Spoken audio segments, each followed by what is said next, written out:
Magandang araw sa iyo, Tito Makoy. Magtatago po ako sa pangalang Johnson.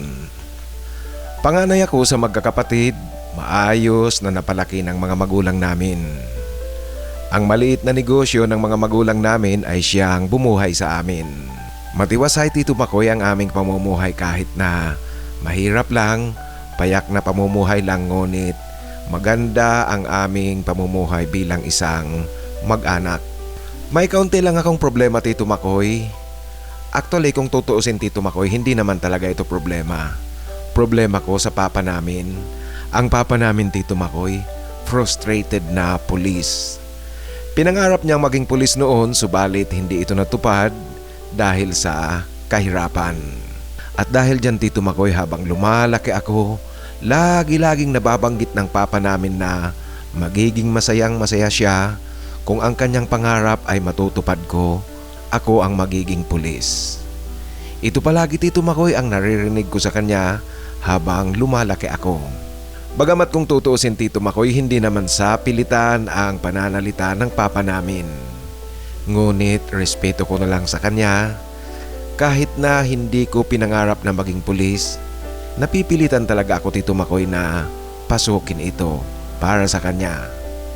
Gusto ko rin kasing maging masaya ang papa namin, Tito Makoy, dahil napakabuti niyang padre de pamilya kahit na mahirap lang kami.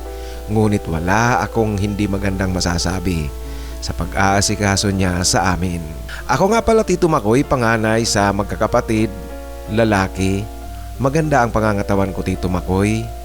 Magandang lalaki rin, Tito Makoy, kung sasabihin natin, at magiging mayabang na ako. Dahil dyan, ramdam ko ang pagmamalaki sa akin ng papa namin. Pumasok ako ng college, Tito Makoy, kumuha ako ng philosophy. Ang usapan kasi namin ng papa ko, pagkatapos ko ng college, saka ako papasok sa pagkapulis.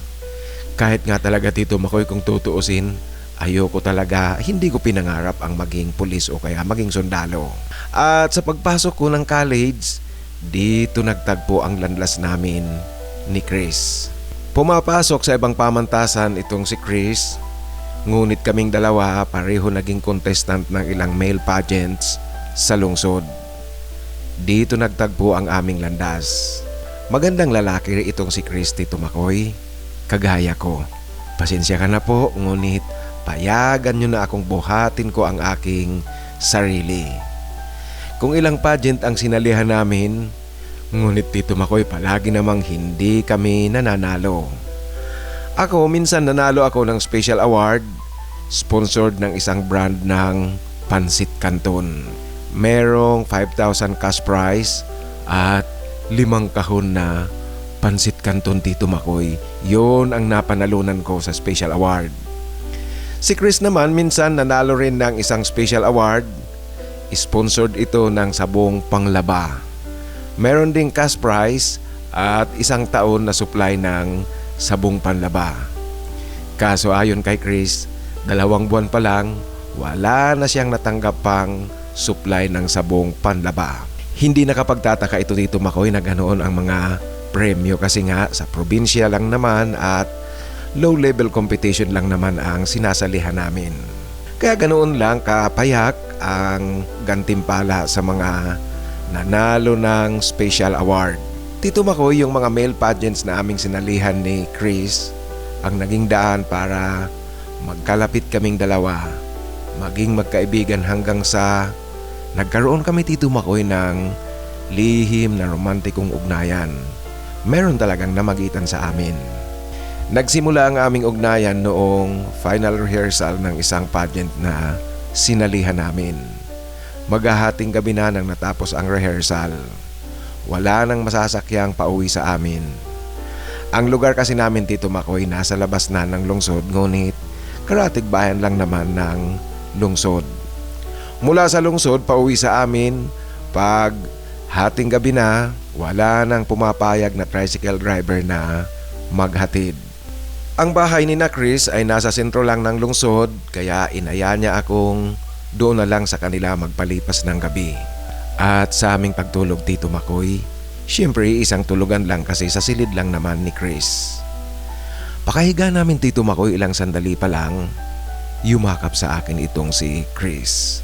Hinayaan ko lang ito kasi Tito Makoy, kahit siguro sa atin makakapagsabi na sa magkaibigan, normal lang naman ang ganitong payakap-yakap sa pagtulog kahit na walang romantikong namamagitan sa inyo. Sa mga male pageant naming sinalihan ni Chris, sa mga rehearsal Tito Makoy kung nasa break time, kaming mga contestants minsan nagkikwentuhan din, nakaupo sa isang sulok. Ito namang si Chris dahil nga magkaibigan kami, kadalasan yan Tito Makoy, nakaupo kami, nakaakbay pa siya sa akin, nagkikwentuhan kami. Wala naman itong Malaysia kasi nga nasa harapan pa namin ang ilang mga contestants. Kaya yung pagyakap niya sa akin Tito Makoy habang natutulog kami, sa una, hindi ko binigyan ng Malaysia. Ngunit Tito Makoy makalipas ang ilang saglit, naramdaman kong iba na ang kanyang yakap sa akin. Mas mahigpit na ito at ang kanyang kamay Tito Makoy naglalakbay na rin sa katawan ko. Ako naman Tito Makoy dahil sa ginagawang iyon ni Chris, alam niyo na po, pag dumapo sa atin ang pagnanasa, yung pakiramdam ng katawan, ang nangyari sa akin Tito Makoy, tila wala ako sa tamang pag-iisip. Basta parang blanko, gumagalaw lang ako, ipinosisyon ko ang sarili ko para bigyan ng kalayaan si Chris na gawin kung ano ang gusto niyang gawin. Dahil doon Tito Makoy, ito ang nagbigay daan upang kapwa kami uminit. Kaya ayon, isang mainit na tagpo ang naganap sa amin ni Chris sa aming pagtulog sa unang pagkakataon na nakitulog ako sa kanilang bahay. Tito Makoy, medyo nagulat ako ng kaunti sa naganap sa amin ni Chris kasi noong gabing iyon, pareho kami normal galing sa rehearsal, hindi kami nakainom. Ngunit hindi ko talaga inaasahan na merong magaganap na matamis at mainit na tagpo sa aming dalawa. Pagkatapos Tito Makoy ng mainit at matamis na sandaling naganap sa amin ni Chris, nagpatuloy na kami sa pagtulog. Si Chris Tito Makoy, nakayakap pa rin ito sa akin. Dumadampi sa tenga at mukha ko ang kanyang mainit na hininga. Alam mo Tito Makoy, nung gabing iyon, yung naganap sa amin, iyon na ang naging simula namin ni Chris. Naulit nang naulit ang naganap na iyon. Sa mga unang pangyayari Tito Makoy, palaging si Chris ang unang gumagawa ng hakbang. Ngunit nitong huli, minsan Tito Makoy ako na rin ang gumagawa ng unang hakbang. Alam niyo po, pag nasa intimate moment kaming dalawa, tuwing tititigan ko itong si Chris, ang paningin ko Tito Makoy biglang nagbabago ang kanyang anyo. Nakakagigil at nagiging kaakit-akit talaga. Kaya palaging masaya at matamis naming naitatawid ang aming ginagawang intimate moment. Ngunit Tito Makoy, yung aming paggawa ng pribadong bagay, yung pag-uulayaw namin, hindi naman talaga yung sadyang-sadyang gagawin namin, paplanuhin namin para gawin iyon. Nagagawa namin ito pag meron lang pagkakataon. Hindi rin namin yan pinapalampas. Kahit Tito Makoy walang formal at tapos na usapan na kaming dalawa na talaga ang opisyal na may ugnayan, ngunit Tito Makoy, naging matamis pa rin at masaya ang aming lihim na ugnayan ni Chris. Hanggang sa nagtapos kami ng college. Sa panig ko Tito Makoy, noong matapos na ako ng college, nagalak ang papa namin noong nakikita niyang nilalakad ko na ang mga papeles at eligibility requirements upang pumasok sa pagpupulis. Actually nga Tito Makoy, sinabi ko na sa iyo na hindi ko gusto ito. Wala sa pangarap ko talaga ang pasukin ang ganitong trabaho. Kaso, sa pakiusap noon ng papa namin at dahil na rin nakikita ko Tito Makoy na ibang klase ang saya ng papa namin na hindi man natupad ang kanyang pangarap noon na maging pulis, sa akin ay matutupad ito. Pag naging pulis ako, pakiramdam ng papa namin, para na rin natupad ang kanyang pangarap noon. Sa madaling kwento nga Tito Makoy, na-qualify ako at meron na rin akong professional eligibility sa civil service. Nakapasok akong ganap sa training ng pagiging pulis. At noong nasa training na ako Tito Makoy, meron na naman akong problemang nakita. Kasi Tito Makoy, karamihan sa mga kasabay kong nagtitraining na maging pulis, mga tigasin Tito Makoy, magagandang mga lalaki. Mga kayumanggi ang kulay, maskulado at barakong barako, Tito Makoy. Pasok na naman, Tito Makoy, sa panlasa ko. Dala nga siguro, Tito Makoy, sa gawain namin ni Chris. Hindi ko talaga maiwasang mapasulyap sa kanila dahil ang daming gwapong mga kasabayan kong nagtitraining. Ito ngayon ang problemang nakikita ko sa training na aking pinagdadaanan. Tuluyan talagang umusbong sa akin ang atraksyon sa kapwa lalaki. Hindi ko mabilang, Tito Makoy, kung ilan sa kanila ang talagang kursonada ko. At yung mga kursonada ko, sa lihim na mga sulyap ko sa kanila, nagmamasid talaga ako at nakikiramdam kung sino kaya sa kanila ang merong tendency na maging kagaya ko, maging kagaya namin ni Chris. Maingat na maingat ang pagmamasid na ito at ang mga panakaw na sulyap na ginagawa ako sa kanila. Kaya lang, Tito Makoy, habang nasa training ako, merong kamalasang dumating sa pamilya namin. Kasi ilang linggo mula nang magsimula ang training, inatake ng high blood ang papa namin. Malalang malala ang pagkakaatake sa kanya. Nadala ito sa ospital ngunit comatose. At makalipas lang ang ilang araw, malas na tuluyang pumanaw ang papa namin. Labis ko ito, Tito Makoy, na ikinalungkot. Labis-labis rin ang aking panghihinayang. Kasi iniisip ko noon na nakikita ko siyang tuwang-tuwa noong tutuparin ko na ang kanyang mga pangarap. Sinusunod ko ang kanyang pakiusap. Kaya lang, Tito Makoy, dumating ang hindi inaasahang trahedya, yung biglang pagpanaw ng papa namin. At sa pagpanaw ng papa namin, pinayagan akong umuwi pansamantala, kaya natigil ako sa training pansamantala. At noong panahon, Tito Makoy, nawala ako sa training, iyon ang panahon na pinag-isipan ko talaga ng husto kung ano ba talaga. Gusto ko ba talagang maging pulis o napipilitan lang ako dahil na rin sa pakiusap ng papa namin. Kung itutuloy ko ang pagpupulis, Tito Makoy, ngayong pumanaw na ang papa namin, para saan pa? Wala na si papa. Hindi niya na rin masisilayan ang pagkakaroon ng katuparan ng kanyang pangarap sa pamamagitan ko.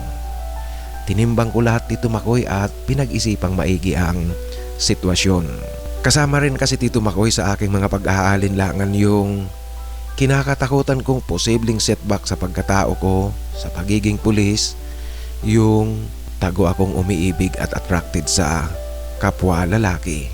Isa iyon sa mga dahilan kung bakit pinag-isipan ko talagang maigi kung papasukin ko nga ba ang pagpupulis o hindi. Napakabigat, Tito Makoy, at mahirap ito sa akin kung matuloy ako sa pagpupulis at maraming mga kasamahan ko sa trabaho ang kursonada ko, tapos matuklasan nila ang aking tinatagong pagkatao. Kaya naman, Tito Makoy, sa huli talagang nagdesisyon akong hindi na tumuloy sa pagpupulis. Hindi na ako bumalik pa sa training. At sa aking pag-atras sa training, alam nyo po, ang bahagyang natuwa ay si Chris. Kau naman kasi, tol, pupulis-pulis ka pa dyan. Alam mo, sigurado akong ma-frustrate ka lang kasi sa dami ng mga makakasama mong papabol. Ngunit ang mangyayari niyan, hanggang sulyap ka lang sa kanila, hindi mo sila matitikman na kagaya ko. Hanggang laway ka lang, tol. Iyan, Tito Makoy, ang pamimikon sa akin ni Chris noong hindi na ako tumuloy sa training ng pagiging pulis. At dahil nga sa paglabas ko sa training, pansamantala nagpatuloy kaming dalawa ni Chris sa aming ugnayan. Ngunit, Tito Makoy, hindi ito gaanong nagtagal kasi alam nyo na po, kapwa kami nagtapos na ng college, kailangan naming maghanap na ng trabaho. Itong si Chris, pansamantala, nakahanap siya ng benefactor habang wala pang trabaho. Kaso, Tito Makoy, tuwing magkikwentuhan kaming dalawa ni Chris tungkol sa kanyang benefactor, alam niyo po, sumasakit talaga ang tiyan ko at ang aking panga sa katatatawa. Kasi, ang kanyang benefactor, Tito Makoy, matandang babae, biyuda at literal na lola na talaga. Ayon pa nga kay Chris, minsan daw ipinakilala siya nito sa kapwa mga matrona na boyfriend siya ng kanyang benefactor. Alam mo tol, nung ipakilala ako talagang hiyang-hiya ako kasi nagtinginan sa akin ang mga tao. Alam mo ba yung mga naroon hindi naman lahat matatanda. Ngunit nang tumingin sila sa akin, pakiramdam ko parang gusto ko noon na bigla na lang akong lamunin ng lupa. Iyan Tito Makoy ang kanyang pagkikwento sa akin na natatawa talaga ako. Natatawa kaming pareho sa kanyang kwento. At sa huli nga Tito Makoy, itong si Chris lumipad papunta ng ibang bansa. Nakahanap kasi siya ng trabaho sa isang resort at sa hotel. Lumipad siya Tito Makoy papunta ng ibang bansa para lang matakasan niya ang matandang babaeng gusto na talaga siyang itali. Gusto na siyang juwaing ganap. Ako naman Tito Makoy, nakapasok ako bilang isang casual employee sa isang tanggapan ng pamahalaan. At sa pagkakapasok ko bilang casual employee, dito nagtagpo ang landas namin ni Gerald. Si Gerald ay isang contractor, isa siyang civil engineer, meron siyang sariling construction firm. Pamilyadong tao siya Tito Makoy. Ngunit sa kabila ng pagiging pamilyadong tao niya Tito Makoy, naging kaming dalawa pa rin, nagkaroon kami ng romantikong ugnayan at magpahanggang ngayon. Na-inlove din ako Tito Makoy kasi itong si Gerald, magandang lalaki. Lalaking lalaki ngunit gusto niya rin lalaki. Nagtatago siya kagaya ko. Diretsahin na natin Tito Makoy, itong si Gerald ay naging benefactor ko. Ngunit talagang mayroon pagmamahal na namamagitan sa aming dalawa. Tinutulungan ko siya sa kanyang construction business kahit na mayroon akong regular na trabaho. Ito Tito Makoy para naman magkaroon ako ng silbi sa kanya liban sa pagiging magjowa naming dalawa. Pumasok ako Tito Makoy sa relasyon naming dalawa kasi mahal ko rin naman itong si Gerald. Ito'y sa kabila ng pamilyadong tao siya at pinaparamdam niya rin sa akin ang kanyang pagmamahal. Dahil nga dyan, pinilit ko talagang pag-aralan ang engineering. Natuto rin ako ng AutoCAD. Kaya tumutulong ako sa kanya sa paggawa ng perspective sa mga project na kanyang kukontratahin. Dahil dito Tito Makoy, hindi lumalabas na namimira lang ako sa kanya dahil nga tumutulong talaga ako sa kanyang negosyo. At maging sa paghahanap ng mga trabahong pwedeng kontratahin, tumutulong din ako Tito Makoy. Ayon kay Gerald, dahil minsan hindi ko talaga tinatanggap ang kanyang ibinibigay, sinabi niya sa akin na kung binibigyan niya raw ako, tanggapin ko lang kasi nagtatrabaho naman talaga ako, tinutulungan ko raw talaga siya sa kanyang construction business. Liban pa dyan sa nagmamahalan nga kaming dalawa. Kasabay ng aming pagmamahalan Tito Makoy, yung madalas ko ring sinasabi kay Gerald na kinakailangang hindi apektado ang kanyang pamilya sa ugnayan naming dalawa. Ako na rin mismo Tito Makoy ang nagsasabi sa kanya na hindi ako papayag na ako ang maging dahilan ng pagkasira ng kanyang pamilya. Sa kabila ng aming romantikong ugnayan Tito Makoy, alam na alam ko naman na yung mga taong nasa paligid namin, maging ang kanyang mga tauhan sa construction, walang nagdududa at walang nakakaamoy kung ano talaga ang namamagitan sa amin. Kasi kitang-kita nila na talagang nagtutulungan kaming dalawa sa paggawa ng mga disenyo at iba pang bagay tungkol sa kanyang negosyo sa construction. Liban pa Tito Makoy sa pagiging maingat namin pareho na itago ang aming tunay na relasyon. Ang aming pribadong oras Tito Makoy na isasabit namin ni Gerald at nagagawa kung meron siyang site inspection sa kanyang kinontratang project. Sumasama ako sa kanya Tito Makoy, kadalasan ito weekend.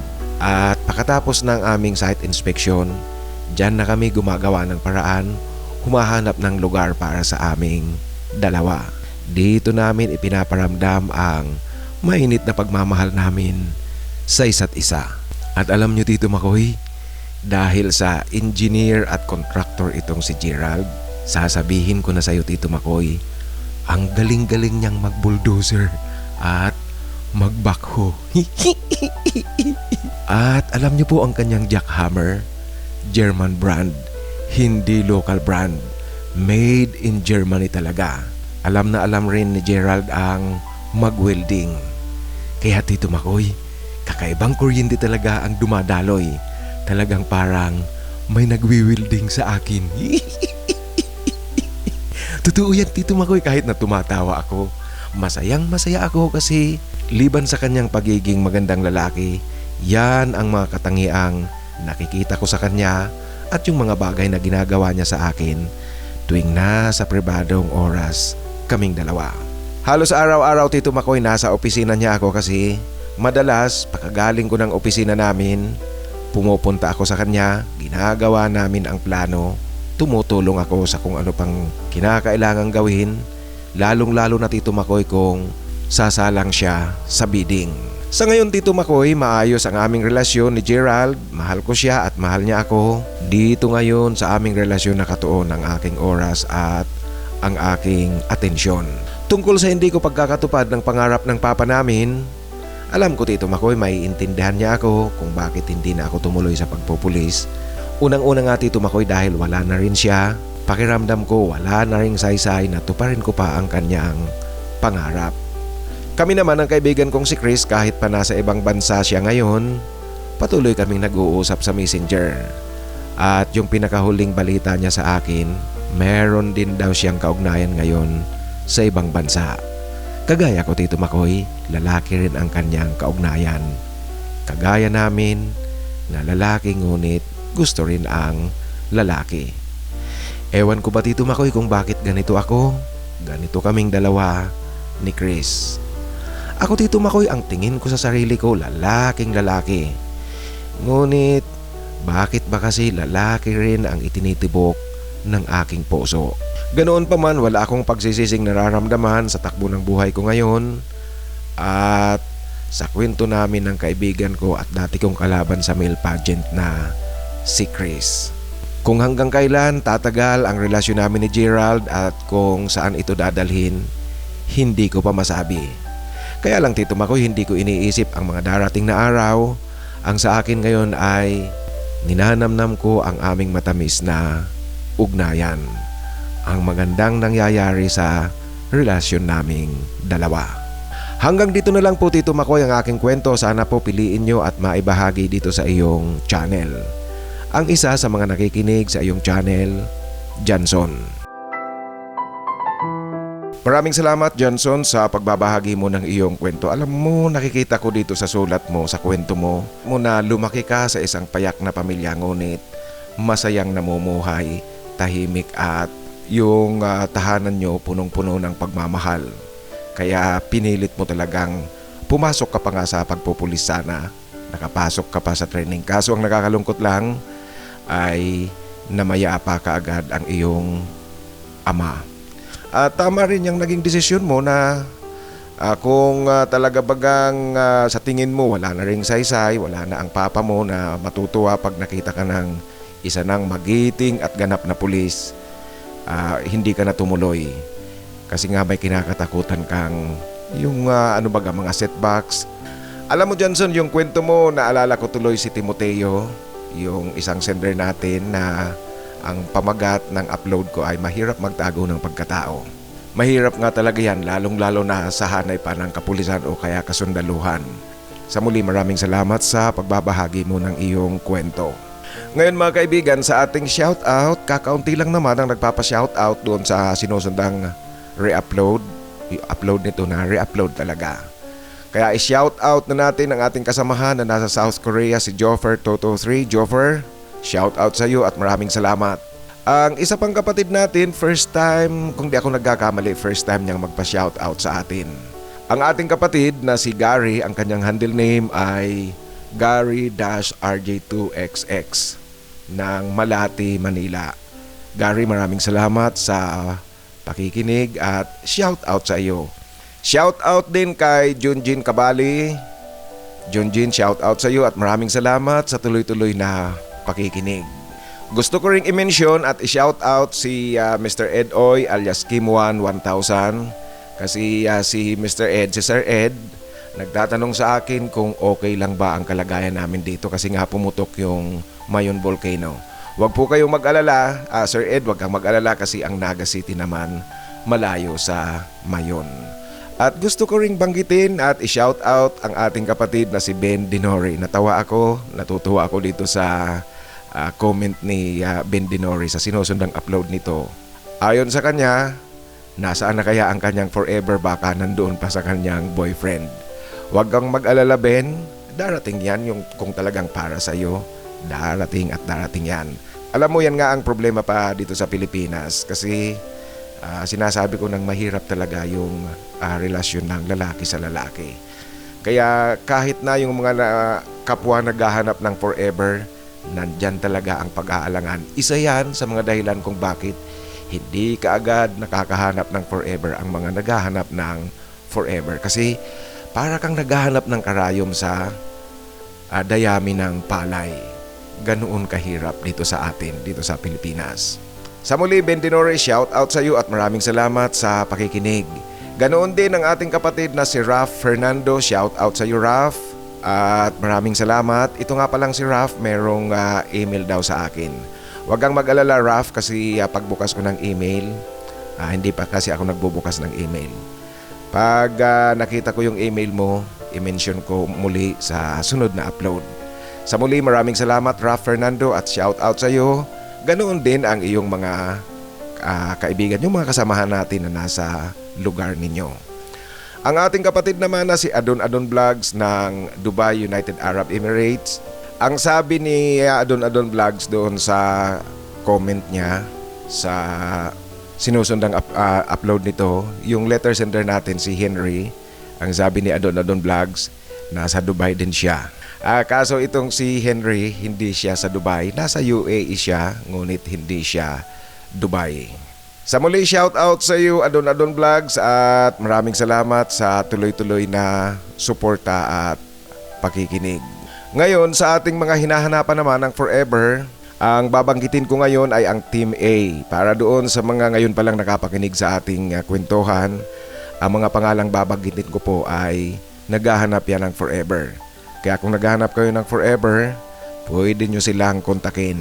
Ang Team A na naghahanap ng forever ay kinakabilangan ni na Alvin Kalalang, Dominador Patawaran, Paulo Laison, Jason Hanson, Julius Espirito, Sinil R, naghahanap rin ng forever, Sam Barreto, naghahanap rin, Ramon Sarmiento, Chor Barrel at si Rick Gloria.